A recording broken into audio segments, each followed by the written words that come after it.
Hi అండి, అందరికీ నమస్కారం. మన బీకేఆర్ సేవా సంఘం చేస్తున్న సేవా కార్యక్రమాలు అందరూ ప్రతిరోజు కూడా సోషల్ మీడియా, యూట్యూబ్ ఛానల్, ఇన్స్టాగ్రామ్లో చూస్తూనే ఉన్నారు. ప్రతి ఒక్కరు కూడా మంచిగా స్పందిస్తున్నారు. అయితే అన్నం పరబ్రహ్మ స్వరూపం. ఆకలి ముందు మనిషి బలహీనుడు. ప్రేమతో పెట్టిన ఒక్క ముద్ద అన్నం ముందు మనిషి ధనవంతుడు. సేవ అంటే మాటలు కాదు, చేతల్లో కనిపించాలి అనే భావంతో అవసరంలో ఉన్న వారి వద్దకు వెళ్ళి ప్రేమతో అన్నదాన సేవా కార్యక్రమం అందించడం జరుగుతుంది.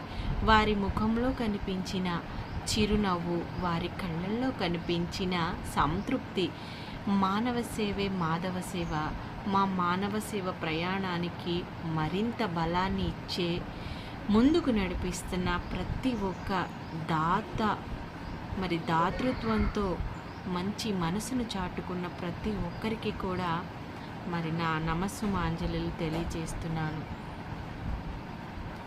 ఆకలితో ఉన్న ఒక మనిషికి భోజనం అందించడం అంటే కేవలం ఆహారం అందించి వదిలేయడం కాదు. అతని ఆప్యాయత, ఆమెలో కనిపించే ఆనందం, ఆదరణను, ఆశను అందించడం. సేవ అనే భావం సేవ చేయడంలో మరింత బలాన్ని మాకు చేకూరుస్తుంది. ప్రతి ఒక్కరికి మార్గదర్శకంగా మన బీకేఆర్ సేవా సంఘం నిలబడాలని అనుకుంటూ అడుగులు మేము ముందుకైతే వేస్తున్నాం. మా బలం, మా బలహీనతలు కూడా అన్నీ ప్రతి ఒక్క మనసున్న మహారాజులు, మహారాణులేనని చెప్పాలి.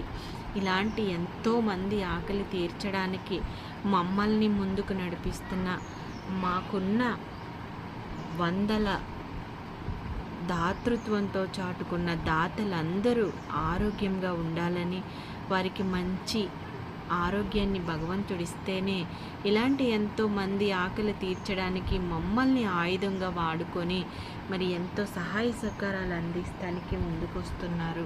అందరూ చల్లని ఆరోగ్యంతో ఆ పార్వతీ పరమేశ్వరుల ఆశీస్సులు ప్రతి ఒక్క కుటుంబానికి అందరూ బాగుండాలి. అందులో మన బీకేఆర్ సేవా సంఘం అమ్మ చిల్డ్రన్స్ హోమ్ కూడా ఉండాలని మనసారా మీ అందరినీ కోరుకుంటున్నాను.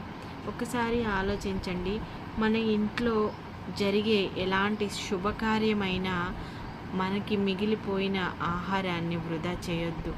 ఎంతోమంది వీళ్ళకి ఆకలి తీర్చడానికి సహాయపడుతుంది. ఒక్కసారి మనం ఒక మంచి ఆలోచనతో చేసే ఏ కార్యక్రమం అయినా భగవంతుడు దాన్ని సక్సెస్ చేయడానికి మనల్ని ముందుకు నడిపిస్తాడు.